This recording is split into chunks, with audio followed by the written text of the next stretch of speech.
não vou ter. Até já. Tchau, beijo, até já.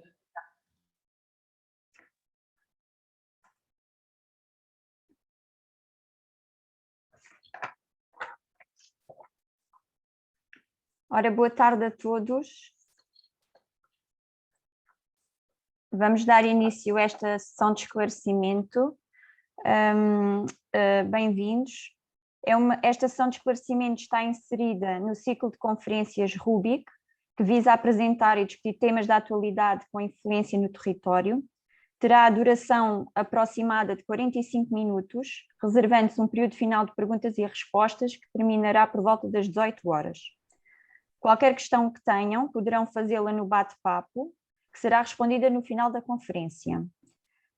Esta sessão está a ser gravada e transmitida em direto no Facebook, depois ficará disponível no site da Secção Regional do Algarve para posterior consulta. Peço a todos que mantenham o áudio e o vídeo desligados, porque também estamos a transmitir no Facebook, e para não haver interrupções durante a sessão. Muito obrigada. A ADEN, enquanto entidade gestora da certificação energética dos edifícios, está a promover sessões de esclarecimento do âmbito da nova legislação sobre o desempenho energético dos edifícios. Quero agradecer a disponibilidade e prontidão da ADEN em aceitar o convite da Secção Regional do Algarve da Ordem dos Arquitetos, prestando assim o apoio à prática e o esclarecimento aos membros, principalmente ao Jorge Marques, que tem feito comigo toda a preparação desta ação. Muito obrigada, Jorge. A nova legislação relativa ao desempenho energético dos edifícios foi atualizada no passado dia 1 de julho, com a entrada em vigor do Decreto-Lei 101/10-D de 2020, e traz algumas mudanças para as entidades e os profissionais que intervêm na construção e na reabilitação dos edifícios. Há alterações que têm de ser consideradas a nível do projeto de arquitetura. Aproveito também para informar que a Academia ADEN irá realizar ações de formação através da plataforma e-learning para quem quiser ter um conhecimento mais aprofundado destas alterações legislativas. Têm toda a informação disponibilizada no site da Academia ADEN. Assim, sem mais demoras, vamos iniciar esta primeira sessão de esclarecimento e passo a palavra ao Paulo Santos. Paulo, muito obrigada, quando quiser. Muito obrigado, Ana. E também em nome da ADEN agradecer a disponibilidade e agradecer o desafio lançado para nós participarmos e trazermos aqui este tema, e em boa hora a Ordem dos Arquitetos e em particular a sua Secção Regional do Algarve nos trouxe este excelente desafio. É com muito gosto que aqui estamos, e até porque na realidade esta é a primeira sessão de esclarecimento que a ADEN está a fazer após a legislação ter sido publicada, e faz hoje exatamente uma semana. A única coisa que houve antes foi nós fizemos um conjunto de ações de formação para os peritos qualificados de certificação energética. Fizemos cerca de 23 ações ainda no mês de junho para mais de 800 peritos, mas esta é a primeira sessão para digamos, um público mais alargado e para os restantes profissionais para além dos peritos qualificados. Portanto, é com muito gosto que aqui estamos e temos plena consciência da importância daquilo que é o papel do arquiteto nesta cadeia de valor e em particular naquilo que tem a ver com a promoção da eficiência energética nos edifícios. Portanto, claramente um agente ativo e extremamente importante para aquilo que é a transição energética nos nossos edifícios que nós procuramos. E nós, enquanto entidade gestora da certificação energética de edifícios e enquanto agência para a energia, de uma forma mais lata, estamos obviamente sempre disponíveis para apoiar todos os profissionais que queiram esclarecer alguma dúvida, saber algo mais, ir em algum detalhe, alguma questão que queiram. Nós, enquanto agência e enquanto entidade gestora, estamos naturalmente disponíveis e sempre interessados em colaborar e também aprender, muitas vezes, ver um pouco da prática, das dificuldades, daquilo que são os desafios que muitas vezes os profissionais encontram no terreno e que nos ajudam a encontrar respostas que depois, de forma uniforme, possamos veicular até para todo o mercado. A sessão de hoje será aqui às despesas, digamos assim, dos meus colegas David Mateus e João Martins, que irão fazer aqui as honras de apresentar o tema, portanto, dando aqui aquilo que é o essencial e que nós achamos que pode ser o mais relevante para o arquiteto em particular, portanto, uma sessão claramente orientada nesse sentido, e depois, obviamente, estaremos disponíveis no final para o conjunto de questões e esclarecimentos que, como a Ana já explicou, por chat, nós tentaremos depois no final tentar dar essa resposta. Portanto, não quero alongar mais, apenas desejar bom trabalho, beneficiem o mais possível daquilo que possa ser a informação aqui transmitida e deixar claro que temos sempre as portas abertas e estamos sempre disponíveis para continuar uma colaboração e a apoiar os profissionais que estão nesta área. Muito obrigado. Muito obrigada. E eu, Paulo, antes de passar a palavra ao João Martins, queria só dizer que o nosso Zoom penso que só permite 100 participantes, que é o que temos agora, mas queria que quem souber de alguém que esteja à espera e que possa partilhar, podem estar a assistir em direto também no Facebook. Se não conseguirem aceder aqui, é tentarem através do Facebook. João, quando quiser, passo-lhe a palavra então. Muito obrigada. Obrigado, Ana. Obrigado, Paulo. Efetivamente, o limite desta ação também é plasmar um bocadinho o interesse e cá estamos para tentar corresponder um bocadinho a esta nova legislação e o que é que ela altera. Dentro do que é aqui a nossa apresentação, nós vamos, de uma forma muito sucinta, enquadrar o que é que são o novo regulamento, depois abordar o que é a nova temática com o projeto de arquitetura, que na realidade também não tem uma grande variante do que já se fazia, tem alguns pontos que nós vamos sublinhar, e depois aqui falarmos um bocadinho sobre o que é o procedimento administrativo. Em termos do que é o enquadramento regulamentar, eu vou fazer só aqui um breve análise ao que nós tínhamos, o que nós tínhamos até há bem pouco tempo e o que é que vamos passar a ter.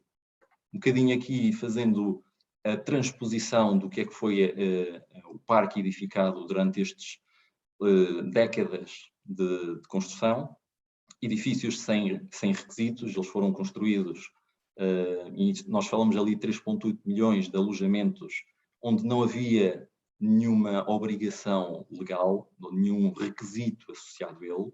A partir de 1990 aparece-nos aqui um bocadinho uma legislação que visa principalmente anular patologias de uma forma muito simplista. E então este regulamento visou aqui estes alojamentos, qualquer coisa como 2 milhões deles. E então depois temos o arranque do sistema de certificação energética.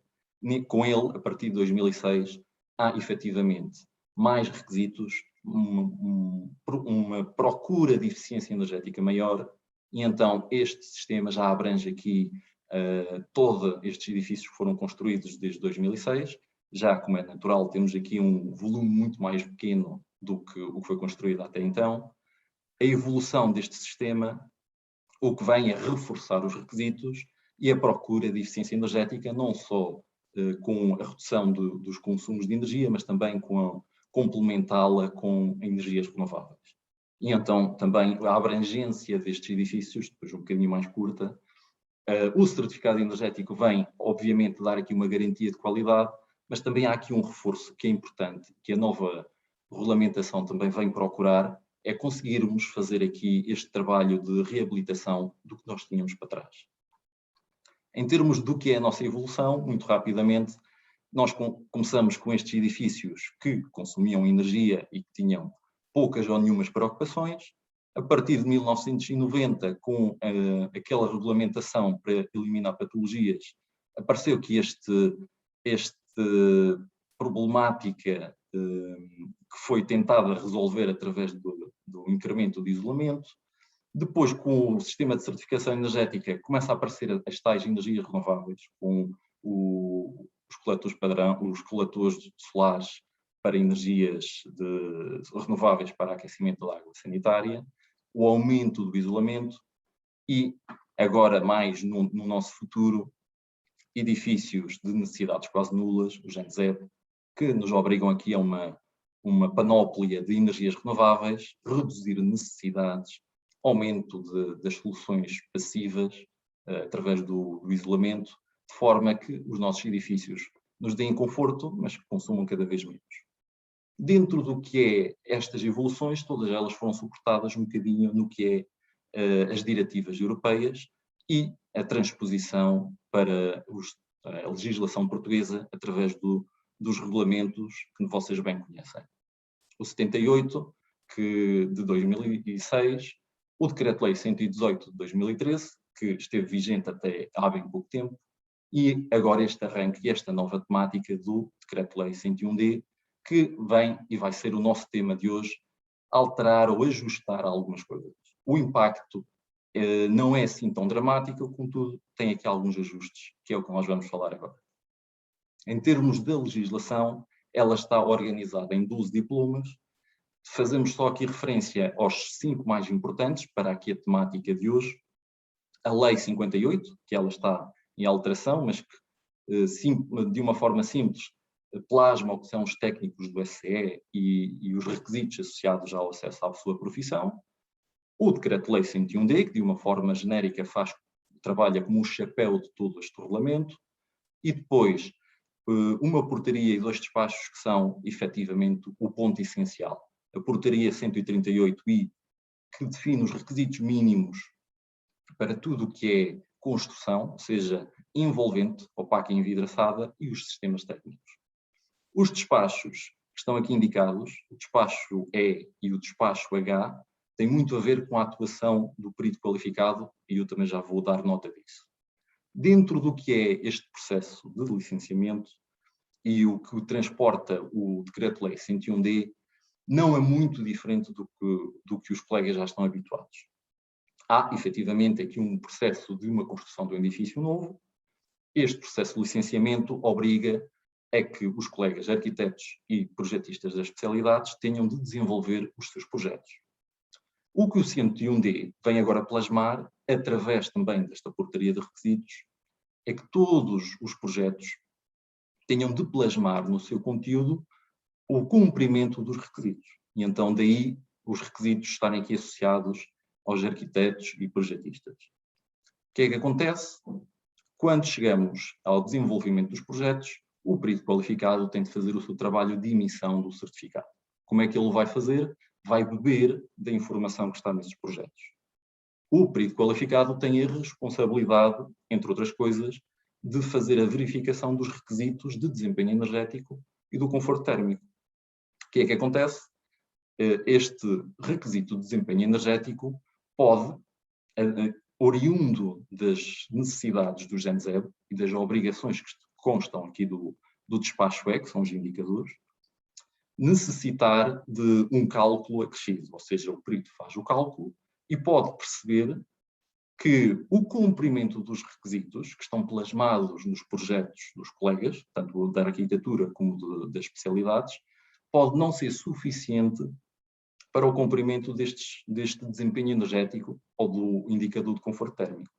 E então é este nosso esquema, que está aqui de alguma forma simplificado, que é o não cumpre, e então há aqui um trabalho de colaboração entre o perito com os colegas projetistas, de forma a identificar que parâmetros podem ser ajustados de forma a conseguirmos chegar ao cumprimento do requisito do desempenho energético. Quando este cumprimento do desempenho energético acontece, então aí sim o perito pode emitir o certificado energético e dar final a este processo de emissão do certificado. Importante aqui ressalvar é esta colaboração direta entre o perito e os colegas arquitetos e projetistas, de forma não só a que os colegas cumpram com os requisitos inerentes aos seus projetos, como o próprio perito qualificado, depois na emissão do certificado, consiga também cumprir os requisitos que estão inerentes ao desempenho energético, principalmente nestes edifícios novos que têm de ser ANZEG.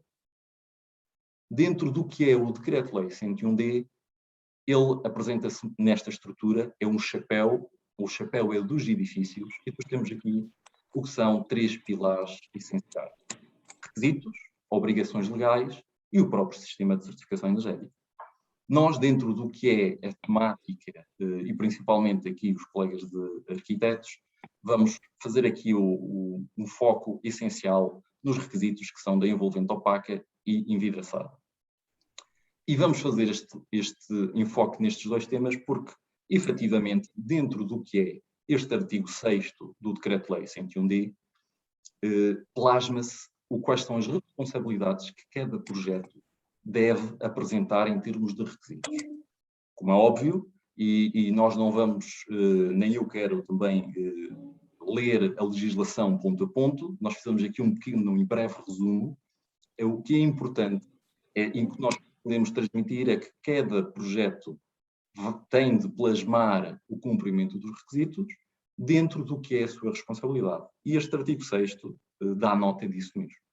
Um ponto que também é importante, e por isso é que também vamos falar deles, é muito comum que os colegas arquitetos assumam também a posição de coordenador de projeto. E então, nós vamos também dar aqui nota de que cumprimento de requisitos deve estar plasmado em que projetos, de forma que fique claro quando se assume como coordenador, ok, que projetos é que eu tenho de avisar o dono de obra que tem de ter para fazer o licenciamento do nosso edifício. E então, o primeiro de todos, que é o tema de hoje, no projeto de arquitetura deve ficar plasmado o cumprimento dos requisitos associados com a envolvente opaca e com a envolvente envidraçada.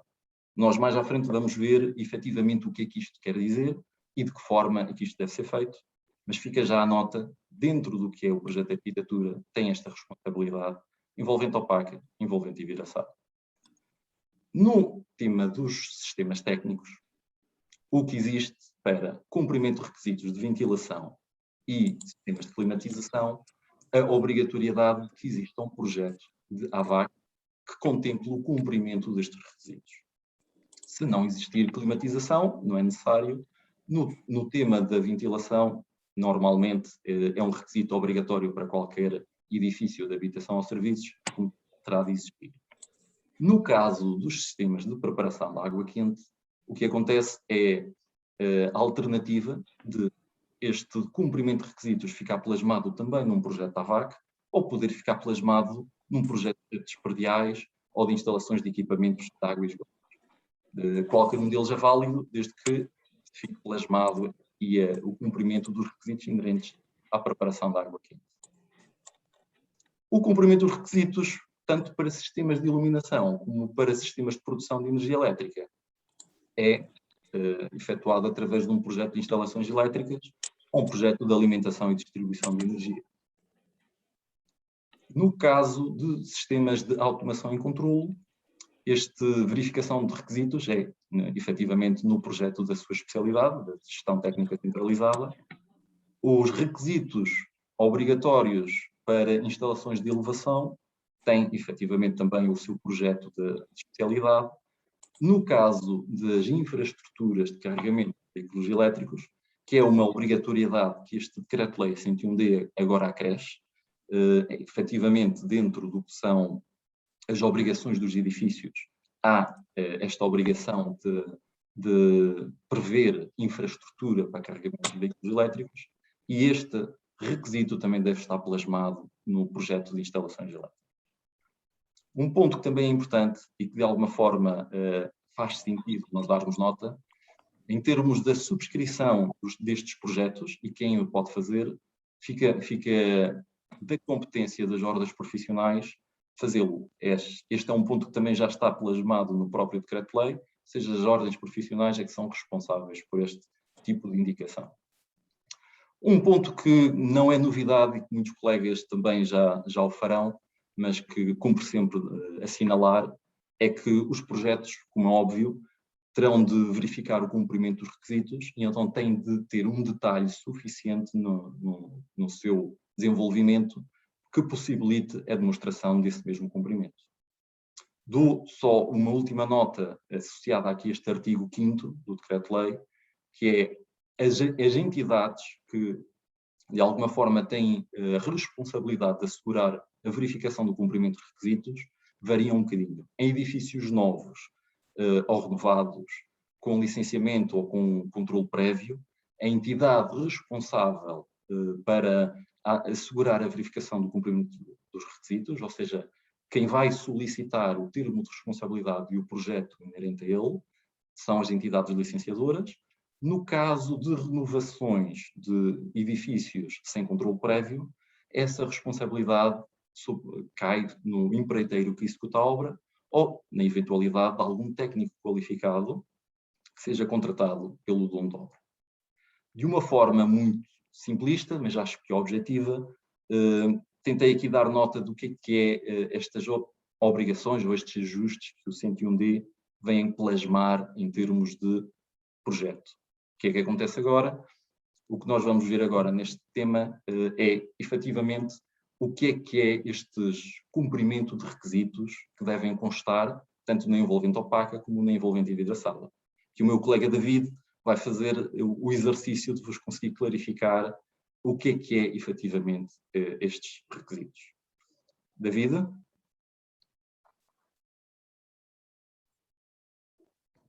Boa tarde a todos, eu penso que já estão todos a ver e ouvir. Ok. Pronto, efetivamente, e pegando no que o João acabou de dizer, efetivamente este decreto de lei estabelece que o arquiteto e os projetistas das especialidades devem detalhar as soluções adotadas em grau de detalhe que permita a verificação do cumprimento de requisitos. Portanto, focando-nos essencialmente no papel do arquiteto, ele é responsável pela demonstração do cumprimento dos requisitos da envolvente opaca e da envolvente envidraçada. Nós vamos tentar aqui expor os requisitos de uma forma geral e dar também os parâmetros necessários a essa verificação, portanto, e que são os elementos que devem constar no projeto de arquitetura. Começando aqui pela envolvente opaca, os requisitos estabelecidos são ao nível dos coeficientes de transmissão térmica superficiais.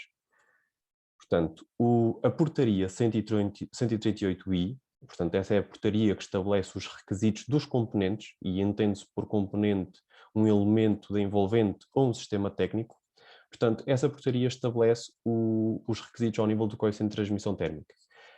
Neste slide nós temos uma tabela que neste caso é referente aos edifícios de habitação em Portugal continental, e as notas que nós aqui queremos deixar é, para já, a leitura da tabela em si, ou seja, ela estabelece, por exemplo, os elementos verticais, estamos a falar de paredes, mas o valor é em função da condição fronteira e da zona climática, ou seja, nós precisamos de definir estes parâmetros para depois conseguir estabelecer qual é efetivamente o requisito para um edifício, e dizer que portanto, o projeto tem que apresentar ou as camadas dos elementos construtivos de forma a que eu consiga calcular o coeficiente de transmissão térmica, ou então demonstrar mesmo o cálculo em si. O que esta portaria traz de novidade e que antes não acontecia? Ou seja, ela estabelece também uma harmonia, ou seja, um trabalho de equipa entre os projetistas, entre o arquiteto e o perito qualificado, na ótica de que permite as dispensas dos cumprimentos de requisitos mediante, no caso, por exemplo, da habitação, a garantia dos indicadores de conforto térmico. E isto quer dizer o quê? Quer dizer que, se nós chegarmos ao fim do cálculo, por assim dizer, o cálculo do perito qualificado, e verificarmos que conseguimos cumprir os requisitos de conforto térmico, nós podemos adotar soluções com os menos gravosos. E isto permite, ou seja, aqui o que interessa é sempre a eficiência energética do edifício e não tanto o requisito. A primeira vertente é evitar de todo a existência de patologias, a partir daí conseguir efetivamente a eficiência energética do edifício. E por isso é que existem estes mecanismos, que é para tanto nos edifícios de habitação como no comércio e serviços, haver uma interação clara entre arquiteto, projetistas e perito, de modo a conseguirmos no final ter um edifício mais eficiente. Há também aqui umas novidades ao nível de construções que nunca estiveram previstas, que é a construção de type ou similares, que também estão aqui previstas com alguns mecanismos de exceção, no caso de se garantir, lá está, os indicadores de conforto térmico. Encontram-se também previstos, antigamente isto já era previsto, mas mais na parte das intervenções. O conceito de intervenção é alterado neste decreto de lei para o conceito de renovação, apenas a palavra é que altera, mas os requisitos, os constrangimentos de ordem técnico-funcional estão agora previstos para todos os edifícios, ou seja, perante a presença de um constrangimento técnico-funcional, nós ficamos dispensados do cumprimento de requisitos, com exceção destes requisitos que estão aqui previstos nos edifícios de habitação, em que o limite é claramente alargado. Portanto, os que não estão previstos nesta tabela ficam dispensados de todo, estes aqui ficam com valores bastante mais elevados e que são facilmente cumpridos ou garantidos. Dizer que esta abordagem, ou, portanto, esta redação foi transposta depois, tanto para os requisitos de coeficiente de transmissão térmica na envolvente e vidraçada, como de fator solar. Portanto, o que vamos ver agora são slides que, na realidade, são um pouco uma repetição, portanto, aqui do coeficiente de transmissão térmica das janelas. A tabela, neste caso, é só em função da zona climática de inverno, mas depois a redação em si e as isenções está escrita de forma similar, portanto, na habitação desde que se cumpra o conforto térmico, no comércio e serviços, desde que se demonstre que existe uma diminuição nas necessidades para climatização. Pronto, só dar nota que o limite, neste caso dos edifícios de habitação, são os 3 watts por metro quadrado de grau Celsius. Passando aqui aos constrangimentos, é novamente uma cópia do que já falámos, portanto, na presença de constrangimentos técnicos ou funcionais, com exceção dos valores que estão aqui previstos nesta tabela, ficam dispensados do requisito. Os que estão aqui previstos, portanto, é um requisito bem mais aliviado, que também nos parece que seja facilmente garantido. No que respeita ao fator solar, mais uma vez, uma cópia. Aqui a diferença é que as tabelas, ou seja, há aqui uma novidade de um outro parâmetro que ainda não foi referido, ou seja, a tabela dos fatores solares varia efetivamente com a zona climática, como anteriormente, mas agora aparece aqui um conceito que é a inércia do espaço. Na legislação anterior, o requisito de fator solar já variava com a inércia, mas do edifício. O que é que acontecia? O perito qualificado tinha que fazer o cálculo, ou o projetista da térmica tinha que fazer o cálculo todo do edifício para quantificar qual era a inércia deste, para depois saber qual é que era o requisito do vão envidraçado ao nível do fator solar. O que se tentou com esta legislação é, eu à partida, ou seja, quando vou iniciar o meu processo, eu consigo logo perceber qual é o meu requisito.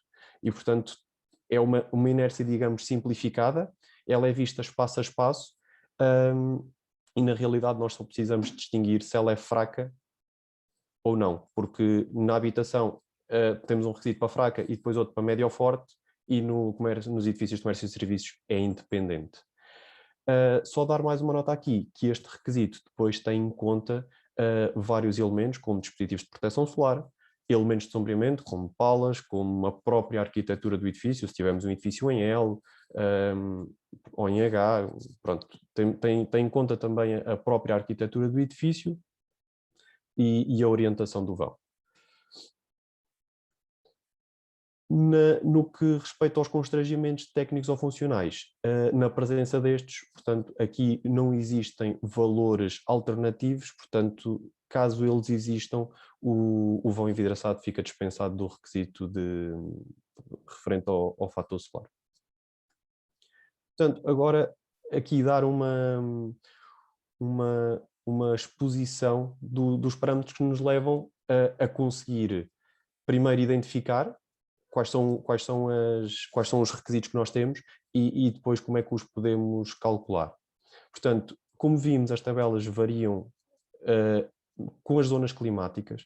Portanto, Portugal continental está dividido em inverno e verão, e em 2 estações, portanto, e cada estação tem 3 zonas climáticas. Portanto, I1, I2 e 3 para o inverno, V1, V2, V3 para o verão.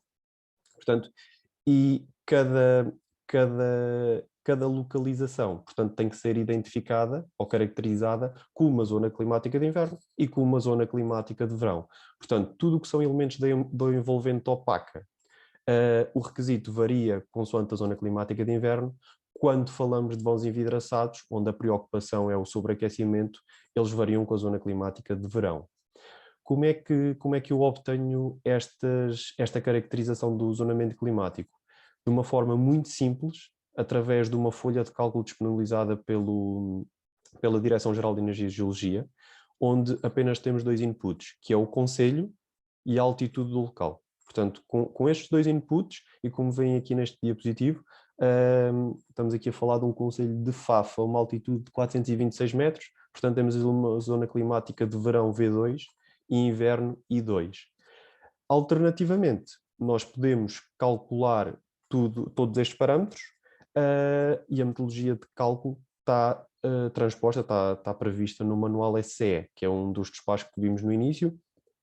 Se nós antes tínhamos uma legislação completamente dispersa entre vários despachos a nível de metodologia, agora temos um único despacho, ou seja, um documento único onde conseguimos obter toda a metodologia de cálculo desde o início ao fim, ou seja, para a emissão de um certificado temos lá toda a metodologia vertida. Portanto, tudo o que são aqui requisitos e formas de verificar esse requisito está vertido no manual.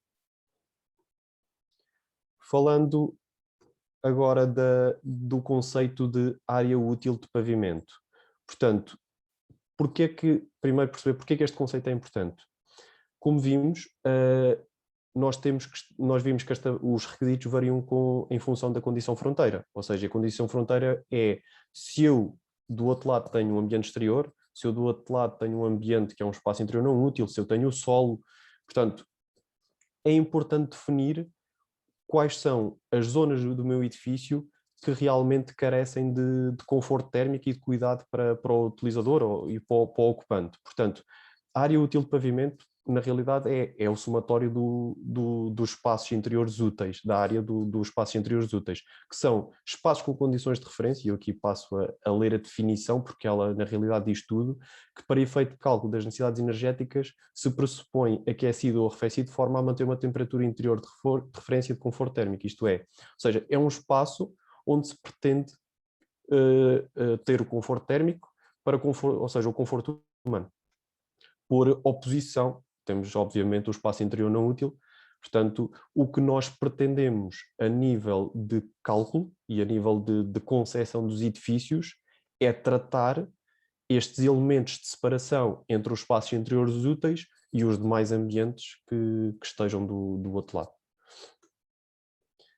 E por isso definimos então o conceito de condições fronteira. As condições fronteira são então definidas também no manual SCE e portanto, elas aparecem também nas tabelas dos requisitos. Portanto, nós temos condições de fronteira com o ambiente exterior, portanto, é a mais simples de todas.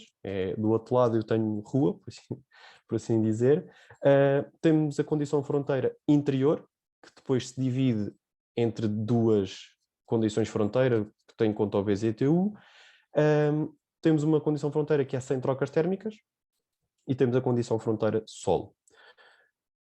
As únicas condições fronteira que têm requisitos são as condições fronteira exterior e interior. Portanto, são estas que devemos ter mais cuidado. As outras são também claramente importantes, mas mais numa ótica de cálculo. Numa ótica de requisito, importa aqui, se a condição fronteira exterior é fácil de definir, importa aqui perceber esta desagregação da condição fronteira interior. Portanto, ela varia em função aqui do BZTU, que anteriormente, portanto, na legislação anterior, era o conceito BTR, e isto é o coeficiente de redução de perdas. Portanto, é um coeficiente que é obtido em função é um valor característico de um espaço não útil, e varia com a área desse espaço não útil em contacto com o espaço útil e da área em contacto desse espaço não útil com o exterior. Portanto, é em função de uma relação de áreas. E o que é que ele diz? Basicamente quanto mais próximo de 1, é um coeficiente, varia entre 0 e 1, portanto, quanto mais próximo de 1, mais perto da temperatura exterior esse espaço não útil está. Quanto mais próximo de 0, mais perto da temperatura do espaço útil esse espaço não útil está. Portanto, por isso é que BZTU superior a 0,7 nós por vezes dizemos que é uma condição fronteira interior com requisitos de exterior, por assim dizer, e a outra é uma condição fronteira interior com requisitos de interior. Aqui, passando da definição das condições fronteiras, é uma ferramenta muito útil de caracterizar no projeto e é muito útil depois para o perito qualificado a marcação das envolventes. Portanto, o manual SCE ele estabelece as cores com que devem ser delimitadas as envolventes. Portanto, condição fronteira exterior vermelho, amarelo para os interiores com BZTU superior a 0,7, o azul para inferior ou igual a 0,7, o verde sem trocas e o solo, com esta é uma cor nova que apareceu nesta legislação, que é o ciano. Dar nota que são também definidas tramas para a marcação dos pavimentos e das coberturas, portanto, os pavimentos com aquela quadrícula e as coberturas com aquela trama oblíqua. Por fim, falar aqui do conceito da inércia do espaço, que, tal como vimos anteriormente, é para a definição do requisito do fator solar. Tal como eu tinha dito, portanto, ela é importante nos edifícios de habitação e só importa saber se o espaço tem inércia fraca ou não, porque se for médio ou forte, o requisito é igual. Portanto, um espaço de inércia fraca, de acordo com a definição que está na portaria, é um espaço que verifique cumulativamente estas 3 condições. Portanto, cobertura com isolamento pelo interior ou esteira leve ou com elemento de revestimento com eventual caixa de ar associada com resistência térmica superior a 0,14.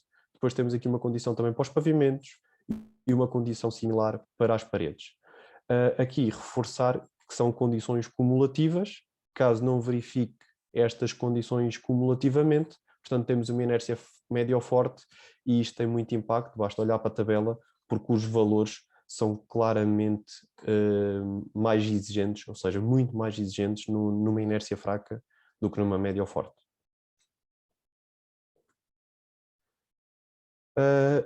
Para terminar a estrutura aqui da nossa apresentação, nós terminamos com o procedimento administrativo. Nesta semana, portanto, nós temos uma semana de Decreto-Lei 101D em vigor a 100%, e este tem sido o core das dúvidas dos técnicos, e quando digo técnicos digo todos, tanto peritos qualificados como projetistas, como técnicos de municípios, portanto tem sido aqui que geram as maiores dúvidas. Dizer o quê? Dizer que agora o certificado energético, portanto, ele vai beber do projeto de arquitetura e dos projetos de especialidades, portanto, a nível de procedimento mantém-se, ou seja, é emitido um pré-certificado na autorização de construção, é emitido um certificado final na autorização de utilização. A novidade aqui é que o perito qualificado deve entrar mais cedo no processo para que consiga paralelamente ir desenvolvendo o seu cálculo, até para conseguir trabalhar ao nível daquelas isenções e da eficiência energética do edifício, porque tem toda a vantagem que isso aconteça. 2 notas aqui no final do slide, que não são novidade, portanto isto já se aplica, dizer que a parte da certificação energética é aplicável independentemente da isenção de controle prévio, e que as alterações em obra, ou seja, tudo o que seja feito entre a fase de PCE e a fase de CE, portanto, devem ser refletidas no CE final. Portanto, nós tínhamos uma pergunta e resposta e esse entendimento mantém-se. Da parte da entidade gestora não existe a necessidade da emissão do novo PCE. Se a alteração for significativa e se a entidade licenciadora assim o exigir, é uma competência dela. Se não for essa exigência feita, devem as alterações ser refletidas no certificado final. Aqui, um pouco o mesmo fluxograma que apresentámos na fase inicial. Portanto, fase de licenciamento ou comunicação prévia, de um edifício novo ou de uma grande renovação. O que é que acontece? O projeto de arquitetura é entregue e depois, se for comunicação prévia, portanto, o projeto de especialidades é entregue. Se for comunicação prévia é tudo entregue ao mesmo tempo, se não temos o tal delay. Aqui a grande novidade é que ao nível do sistema de certificação energética não é exigido um estudo de comportamento térmico, uma vez que todos esses requisitos devem obrigatoriamente ser refletidos, portanto envolvendo topac envidraçada na arquitetura e os restantes nas demais especialidades. Por isso, ao nível do SCE, este estudo ou este projeto de comportamento térmico deixa de fazer sentido, porque a obrigação passou para os restantes projetistas. Dar aqui uma nota que, se isto é verdade ao nível do Decreto-Lei 101D, nós temos uma portaria 103 de 2015 que ainda não foi alterada e que ainda faz referências à portaria 349C de 2013, que era a que estabelecia os elementos de licenciamento e que agora foi revogada a 1 de julho. Portanto, nós temos preparadas além de documentação que já está online, temos preparadas várias sessões de divulgação aos municípios e aos técnicos dos municípios para lhes dar nota destas alterações e que, na nossa opinião, não faz sentido estar a fazer a exigência do estudo de comportamento térmico quando estes requisitos já estão refletidos nos restantes projetos. Havendo depois esta interação entre o arquiteto, projetistas e perito, portanto, o perito, após confirmar que está tudo regulamentar, inclusive os da sua competência, portanto, os requisitos de conforto térmico e desempenho energético, portanto, ele pode proceder à emissão do pré-certificado ou do certificado energético. Se eu vos estava a dizer que as grandes dúvidas que nós temos tido nesta semana são relativamente a este procedimento administrativo, desses 90%, eu diria que grande parte é relativamente a esta norma transitória. E o que é que esta norma transitória diz? Portanto, isto é aplicável a edifícios que tiveram um início de processo numa legislação anterior, portanto, no 118/2013, ou seja, tiveram uma entrada da arquitetura ou a comunicação prévia anterior a 1 de julho de 2021 e que, portanto, só vão ter o seu final com uma legislação diferente. E este artigo 44 o que é que diz? Basicamente, se foi uma comunicação prévia, portanto, já foi tudo entregue. Portanto, em princípio, não haverá esse problema. O problema acontece quando há um licenciamento. Portanto, eu entreguei uma arquitetura em junho e, portanto, era previsível que eu, passado 1, 2, 3 meses, entregasse a especialidade. O que é que acontece?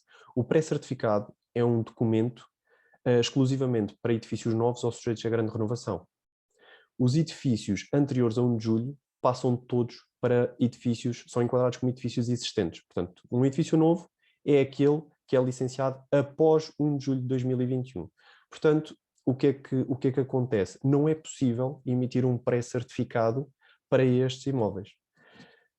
Não obstante, e é isso que diz este artigo, temos sempre, ou seja, este edifício fica obrigado a cumprir os requisitos à data do licenciamento. Ou seja, o procedimento nesta fase para a autorização de construção é em todo idêntico, ou seja, tem que se fazer o cálculo, porque tem que se verificar o cumprimento dos requisitos da legislação, portanto, do Decreto-Lei 118/2013. O que acontece? Não vai haver lugar à entrega do PCE. É a única diferença. Na fase final de obra, o que é feito? É novamente calculado tudo de acordo com a legislação anterior, para demonstrar o cumprimento dos requisitos, e depois é feito um segundo cálculo, com a metodologia em vigor à data da emissão, e esse cálculo, portanto, é para efeitos de emissão do certificado energético. Esse certificado energético pode ter qualquer classe. Porquê? Porque, apesar das alterações não terem sido significativas, elas existiram e a classe pode, obviamente, ser diferente, porque as metodologias de cálculo são diferentes. Portanto, aqui é o que tem levantado mais questões e é algo que está sinalizado e que vamos claramente reforçar junto dos municípios para que isto seja mais ágil para todos. Para finalizar, dar nota que esta sessão é claramente mais informativa do que formativa. A ADEN está a preparar cursos, como esta estrutura do decreto-lei é nova, portanto, estamos a preparar uma oferta formativa de acordo com estas exigências do decreto-lei, portanto, formações mais dedicadas em concreto aos arquitetos e depois aos demais projetistas, consoante os requisitos que tenham que verificar. No entanto, já há neste momento cursos, como os conceitos básicos de térmicas e edifícios, que já dão resposta, por exemplo, ao que falámos aqui hoje. E da nossa parte, agradecer a vossa presença e penso que podemos avançar para a sessão de debate. Obrigado. Obrigada eu, David, pelo esclarecimento. É assim, temos aqui já bastantes questões, mas muitas delas foram colocadas ainda a meio da apresentação. Algumas penso que já foram respondidas, mas entretanto eu vou colocar. O Ricardo Carvalho colocou a primeira questão, ele diz: prevê-se que os requisitos de ventilação e sistemas técnicos estejam plasmados no projeto AVAC e que as infraestruturas de veículos elétricos no projeto elétrico.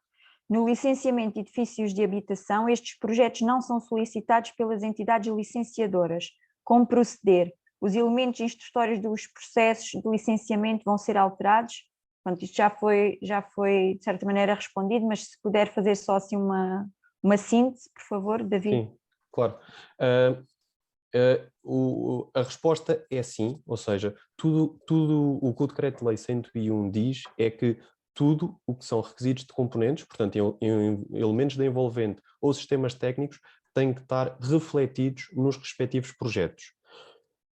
Sabemos que as câmaras nesta fase inicial ainda não estão informadas, mas o decreto-lei nessa vertente é também muito claro, porque ele passa a obrigação, portanto, ele tem duas obrigações logo ali no artigo 5º, que é, ele impõe a obrigação nos projetistas de demonstrar o cumprimento dos requisitos, mas ao mesmo tempo ele impõe a mesma obrigação nas entidades licenciadoras. Portanto, é responsabilidade, mais que responsabilidade, é obrigação das câmaras fazerem a exigência destes projetos. E daí nós estarmos com muita pressa em avançar para a comunicação com os municípios, tal como eu disse, que é para que este processo se operacionalize o quanto antes da melhor forma. Ok, depois temos aqui outra questão da Marlene Roque. Para quando se prevê a alteração da portaria 113 para que as câmaras deixem de exigir o projeto REH, aceitando apenas o PCE? João, queres falar? Força. Pronto, a gente vai alternando, que é para te dar um bocadinho de descanso. Sim, claro. Efetivamente, o que acontece agora é que vai existir e um bocadinho pegando no que o David já deu nota, a partir do dia 13, que é o arranque da primeira sessão, também a ADEN e o SCE vai fazer um trabalho massivo de atualização com as entidades licenciadoras para os elementos instrutórios. Ou seja, o que vai acontecer é que vai ser clarificado, através do que é plasmado agora neste Decreto-Lei 101D, o que é os elementos necessários para dar resposta à nova temática que nós temos aqui com este Decreto-Lei. E então vai ser clarificado de forma também a que os colegas, quando fazem processos de licenciamento, do outro lado, ou seja, da entidade licenciadora, eles também estejam informados sobre as obrigações e responsabilidades que este Decreto-Lei impõe, não só aos técnicos, mas também às entidades licenciadoras. Ok, outra questão de João Paulo Pinto: este tipo de marcação já vai no projeto de licenciamento? Esta questão surgiu quando estava a mostrar aquele slide que tinha as marcações, amarelo, vermelho, isso. Pronto, ele pergunta se já vai no projeto de licenciamento. Deve ir, sim. Porquê? Porque uma vez que o projeto de licenciamento ele já tem que demonstrar o cumprimento dos requisitos, portanto, nós só conseguimos fazer essa demonstração delimitando e estabelecendo quais são as condições de fronteira. Portanto, essa marcação, essa delimitação, ou seja, a quantificação e a definição do que é útil e não útil é essencial para conseguir demonstrar o cumprimento dos requisitos. Ok. Joana Belchior Pimenta pergunta: já existe um manual que defina as obrigações de cada projetista e coordenador, no fundo, que resuma os decretos em questão? Já existe esse manual? Não. Existe alguma informação, contudo, o que está a ser agora trabalhado é algo que de alguma forma faça o que a colega sublinha, que é um resumo um bocadinho objetivo para cada técnico ou cada especialidade e que responsabilidades é que estão inerentes a ela. A ideia é nós estamos a trabalhar nesses documentos, não consigo dizer se vai ser amanhã, se vai ser para a semana, mas a ideia é, dentro desta nossa corrida para informar o mais depressa possível toda a gente, disponibilizarmos também esta informação e este resumo sucinto, um bocadinho para ajudar nesta prática da implementação destas novas realidades. Joana Branco pergunta: estes parâmetros terão de ser cumpridos no projeto de arquitetura, no entanto, todos os cálculos serão feitos pelo projetista de cada especialidade e não pelos arquitetos, certo? O arquiteto terá apenas que verificar como coordenador de projeto? Não, o que o decreto-lei impõe é que o arquiteto reflita no seu projeto a demonstração dos requisitos de envolvente opaco e de envolvente envidraçada. Portanto, estes requisitos são responsabilidade do arquiteto e este deve demonstrar isso no respectivo projeto. Ok. Eu só dava aqui nota, Ana, Sim, sim. a demonstração do cumprimento, das duas uma, ou o colega arquiteto faz pelo conhecimento de causa destes elementos, que o David tão bem resumiu, com um esforço enorme, ou eventualmente pode solicitar apoio de um colega de uma especialidade que de alguma forma o possa auxiliar. Contudo, é efetivamente plasmado neste projeto de arquitetura e o termo de responsabilidade assume o técnico que o subscreve, assume esta responsabilidade. Exato. Eloy Gonçalves pergunta: neste caso, antes de submetermos o projeto para apreciação, teremos de obter o parecer do perito da ADEN? A questão eventualmente tem a ver aqui com o resultado daquela colaboração que se falava. E efetivamente, e um bocadinho pegando na nota que o David tinha dado, a ideia é que o perito apareça mais cedo para também colaborar e auxiliar os colegas nesta construção. O que é que acontece? Que este decreto-lei, de alguma forma, veio dividir as responsabilidades por cada técnico. Os projetistas no cumprimento dos seus requisitos, o perito qualificado no cumprimento de indicadores de desempenho energético naquele âmbito do GENSE. E o que acontece é que o cumprimento dos requisitos, em algumas situações é suficiente, noutras situações a conjugação de cumprimento dos requisitos, no mínimo, pode não ser suficiente para chegarmos ao desempenho energético necessário. E então esta colaboração faz sentido que ela apareça o mais cedo possível. Um bocadinho sublinhando o que o David já tinha dito. Obviamente pode ser de caso para caso, mas sim, a presença do perito mais cedo vai ser sempre uma mais-valia. É fundamental, exato. Outra questão de João Almeida: depois de sair o decreto-lei 101D, falava-se que nas frações de habitação a metodologia de cálculo passaria a ser com simulação dinâmica. Isto mantém-se? Isso foi algo que foi transposto até em pergunta e resposta da parte da ADEN.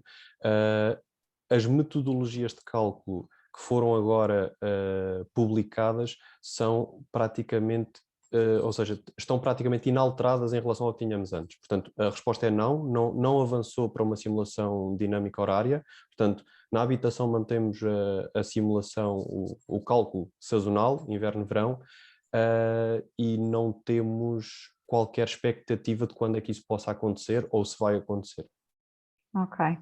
Aqui uma questão que já foi respondida e eu se calhar passaria à frente, que é o colega Daniel pergunta: nos processos de arquitetura anteriores a 1 de julho, que elementos se apresentam agora na Câmara? Apenas o projeto? Pronto, isto já foi respondido, não sei se querem dizer alguma coisa, senão passaria à frente.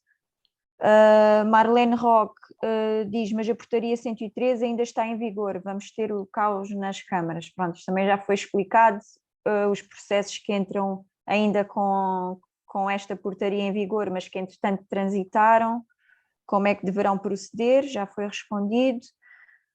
Para projetos de arquitetura entregues na Câmara anteriores a 1 de julho, o que é necessário entregar na especialidade térmica? Pronto, é a mesma questão, não sei se querem fazer só algum à chega, mas também já foi, ainda tenho aqui 17 questões. Queria avançar aqui. Sim, mas resumindo muito rapidamente essa questão, porque é realmente a que levanta mais questões, efetivamente a 113 ela remete claramente para a 349C, ou seja, para o estudo de comportamento térmico, mas para a 349C, e essa portaria foi revogada. Portanto, os elementos a entregar serão os demais que constam na 113. Exato. E depois também, assim, também tem aquela situação que falaram ainda em relação à outra pergunta anterior, quando apanha aquele período de transição, não é? Que entrou antes da entrada em vigor da nova lei, do artigo 44 da norma transitória, não é? Portanto, é irem ver também esse artigo. Depois temos aqui, mesmo não sendo possível emitir o PCE, temos de calcular a classe energética a quando do licenciamento. Sim, temos, é aquela situação, ou seja, nós temos, o edifício fica associado ao decreto de lei, ou seja, à legislação em vigor à data do licenciamento ou da comunicação prévia. Portanto, ele tem que garantir o cumprimento dos requisitos dessa legislação, que é isso que esse artigo 44 diz. Portanto, a resposta é sim, ele tem que verificar os indicadores. Exato. Quando é emitido o PCE nos edifícios novos, se já não existe projeto térmico e a quem é apresentado entidade licenciadora, juntamente com a arquitetura, sim, não é? Também já foi respondido.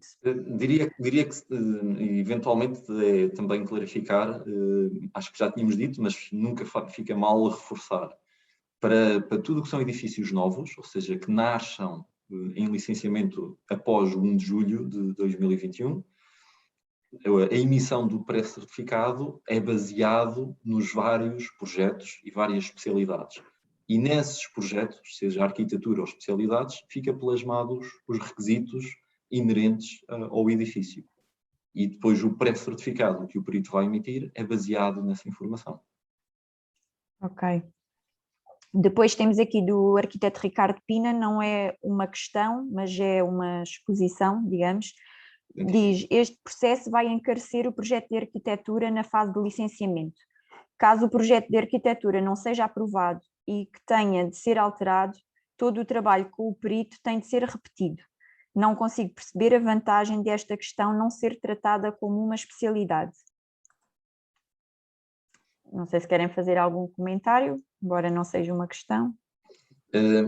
Aqui foi algo que também nos ultrapassa um bocadinho. É um bocadinho o que eu já tinha dito em termos de organização do próprio licenciamento, mas acima de tudo também de dar voz e dar notoriedade aos responsáveis pelos seus projetos. Ou seja, existia uma especialidade, efetivamente, que era o comportamento térmico, e esse comportamento térmico, o que aconteceu agora, não desapareceu. Ele foi subdividido e repartido pelas várias especialidades, sendo que cada uma delas representa uma da informação que estava constante nele. Obviamente, depois, cada pessoa terá opinião, se é melhor ou é pior, mas, acima de tudo, o que nós pretendemos, e é um dos pontos assentes aqui da nossa sessão, é também transmitir que o 101D plasma esta realidade agora e é com esta realidade que também deveríamos trabalhar. Ok, obrigada, João. Outra questão, nas moradias, mesmo com potência elétrica inferior a 6.9, é obrigatório o projeto elétrico?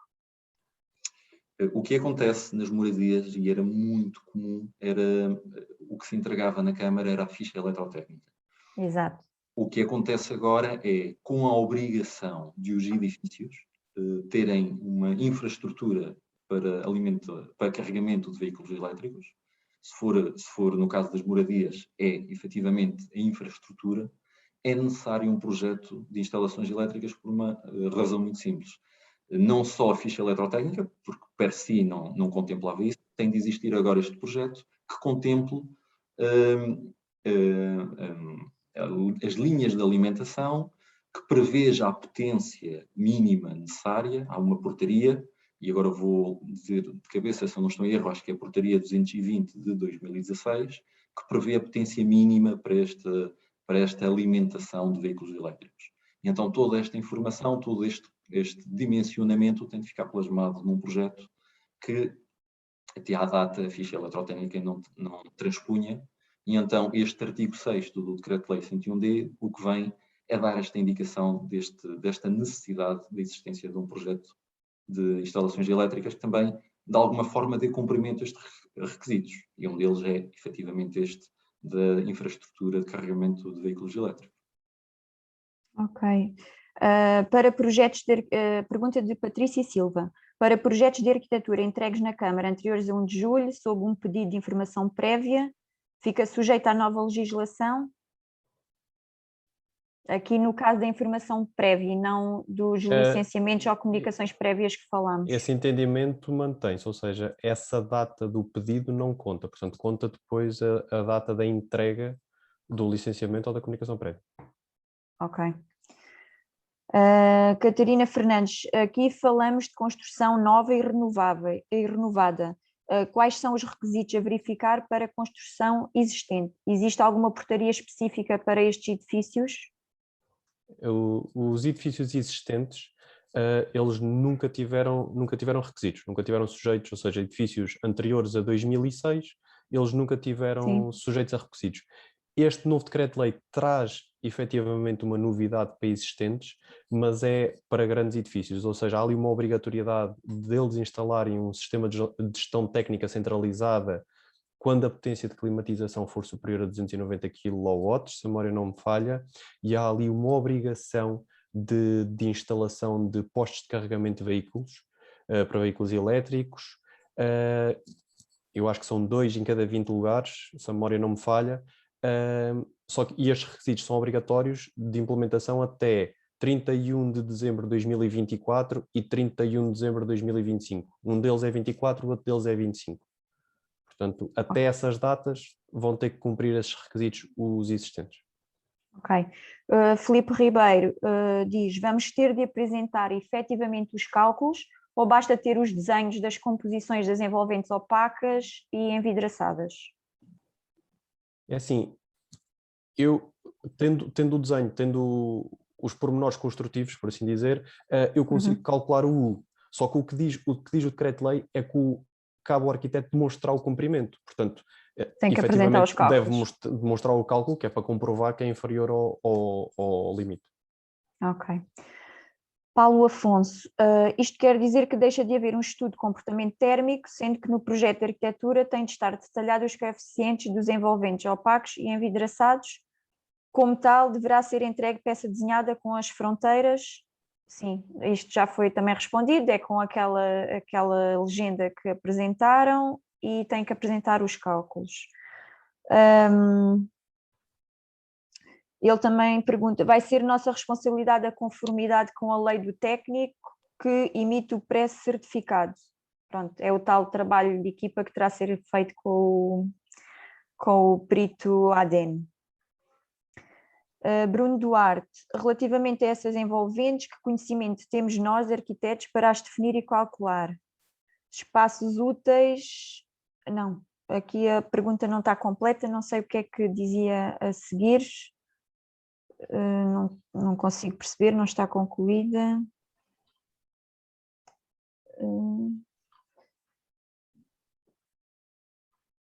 Vamos passar aqui à frente.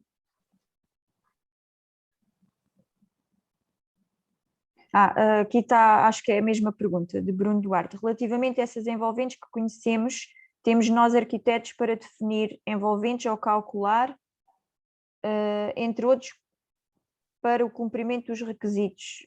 Não percebi bem a questão, pronto, está aqui interrompida, mas penso que era também a questionar se teriam que ser apresentados os cálculos. O João já disse que sim, aliás o David.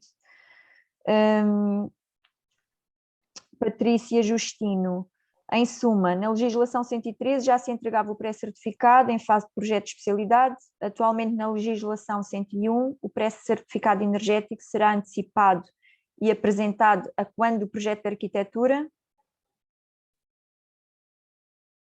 Não, porque o pré-certificado também necessita das outras especialidades para ser emitido. Portanto, ele é entregue numa comunicação prévia sim, mas num licenciamento não. Ok. Depois, eu ainda tenho aqui 27 perguntas. Não sei se vamos conseguir responder a tudo. Vamos tentar.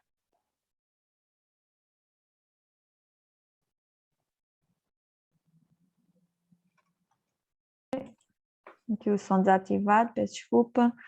Paula França Novaes, o Decreto-Lei 95 de 2019, 18 de julho, que estabelece o regime aplicável à reabilitação de edifícios ou frações autónomas, e a Portaria 297 de 2019 continuam em vigor? Assim, o 95 ele faz uma alteração ao Decreto-Lei 118, portanto essa alteração em si cai, portanto, porque o 118 é revogado, e assim como a portaria também, ela caiu, ela é revogada. O que acontece é que o 95 depois tem alterações a outros decretos-leis, portanto essa parte mantém-se, tudo o que é referente ao 118 é que deixa de fazer efeito. Ok. Pois ela pergunta também como se procede em grandes reabilitações. Há novos limites de coeficientes de transmissão térmica superficiais máximos admissíveis nestes casos? Das grandes reabilitações? É exatamente portanto, o que está previsto é aquelas isenções e aqueles constrangimentos e aquelas tabelas, portanto, esses valores que estavam nessa portaria mencionada, na 297, se a memória não me falha, eles foram de alguma forma transpostos para esta nova portaria, portanto, vai reparar que sim, isso está transposto e na ótica das isenções ou dos constrangimentos técnicos ou funcionais. Como devem... Diga. Eu até diria mais. O David toca no ponto, eu não só nem envolvente, mas uma das informações que vêm com essa portaria é efetivamente as limitações para a reabilitação dos edifícios, como nós conhecemos, muitos deles com dificuldades reais. E a justificação dos constrangimentos técnicos ou funcionais é válida para a envolvente opaca, para a envolvente envidraçada, assim como para as outras especialidades. Existem aqui alguns limiares que têm de ser cumpridos, mas existe uma flexibilidade, de alguma forma, a tentar auxiliar também aqui os colegas a cumprirem dentro do que é possível. João Aires Pereira pergunta como devem ir indicados os requisitos dos componentes no projeto de arquitetura, em detalhes construtivos ou nos desenhos identificativos das condições fronteiras, ou em peças escritas? Já parece-me opcional, desde que depois tenha o cálculo e a demonstração do cumprimento do requisito, portanto, estar em peça escrita ou em elemento construtivo, depois tem é que ter o detalhe, ou seja, o cálculo e comprovar que o coeficiente de transmissão térmica, por exemplo, numa parede é inferior ao limite legal. Ok, obrigada. Cláudia Antunes pergunta qual o papel do perito. Vai ser só certificar o trabalho do arquiteto? É isso? O trabalho e a responsabilidade fica no arquiteto? Não diria isso. Não diria isso. O que existe é uma subdivisão de responsabilidades. Efetivamente, no âmbito do arquiteto, fica o cumprimento dos requisitos da envolvente opaca e envidraçada. No âmbito, por exemplo, do projetista de ventilação, fica a responsabilidade da ventilação. E no âmbito do perito, fica a responsabilidade do desempenho energético. Dentro daquele despacho dos indicadores, há uma série de cálculos, indicadores, um deles, o do desempenho energético, que fica na responsabilidade do perito calculá-lo, identificá-lo, voltar a calcular, se houver alterações nos diferentes projetos, verificar se há necessidade de ajustes, falar com o colega respectivo, seja o arquiteto ou o outro, de forma a cumprirem com estes indicadores que estão plasmados naquele tal despacho E. Ou seja, existe efetivamente responsabilização por queda técnico dentro da sua área de atuação e dentro do que está plasmado naquele tal artigo 6º do Decreto-Lei. Mas nem tudo está no arquiteto, nem tudo está no perito. A ideia deste Decreto-Lei também foi subdividir as responsabilidades dentro das componentes que assim justificam. Ok, obrigada. Ricardo Figueira pergunta relativamente à norma transitória, como se demonstra o cumprimento da regulamentação à data do licenciamento ou comunicação prévia, uma vez que deixa de haver projeto térmico?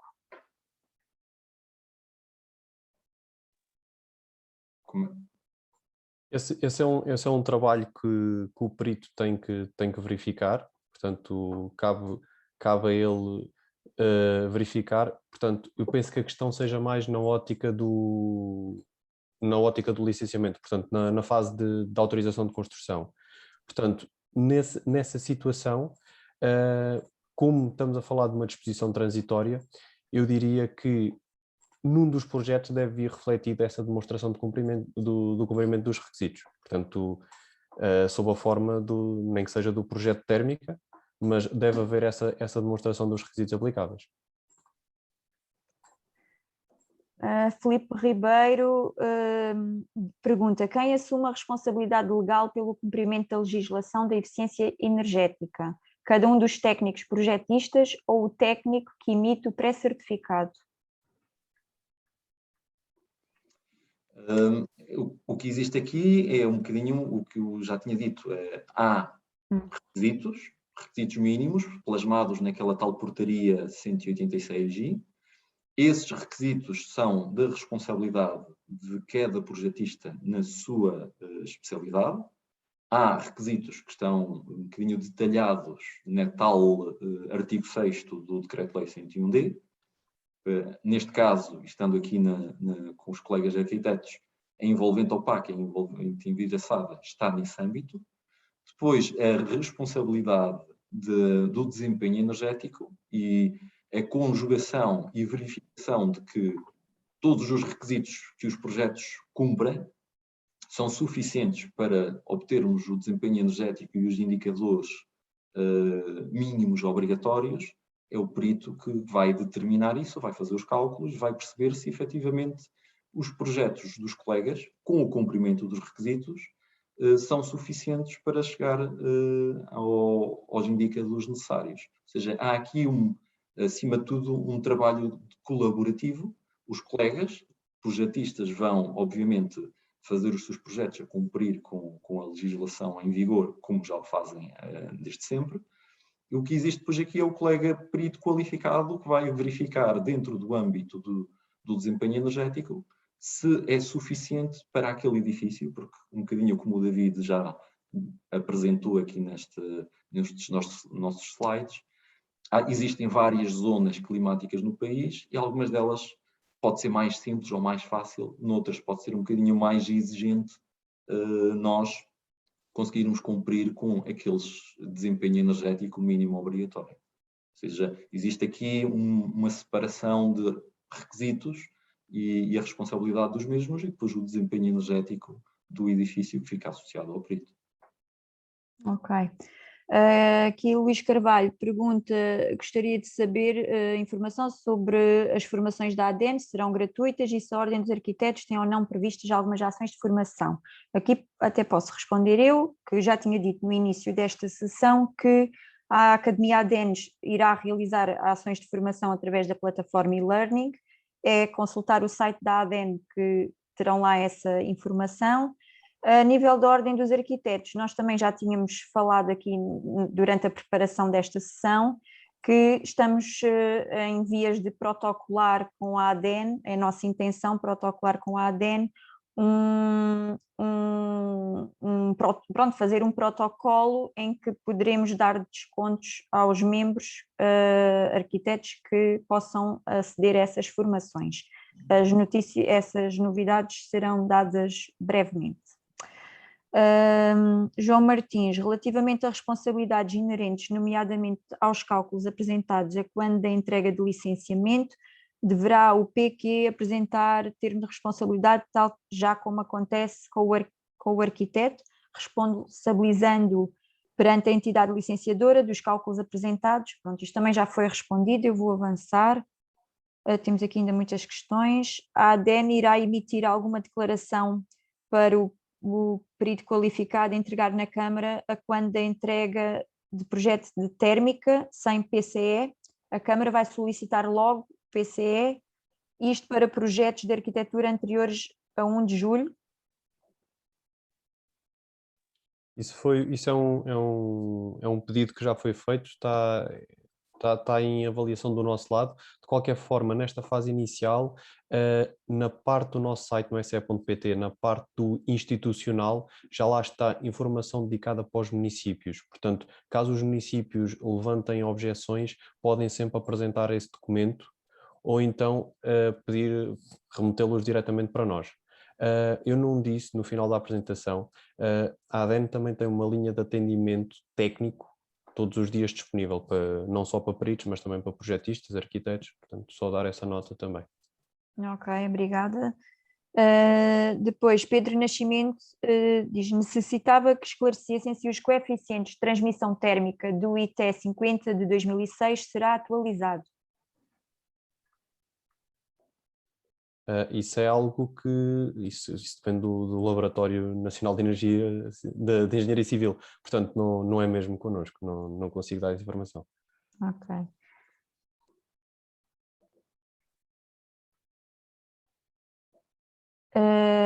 João Luís Matias pergunta: para quando o reinício de exames para perito qualificado?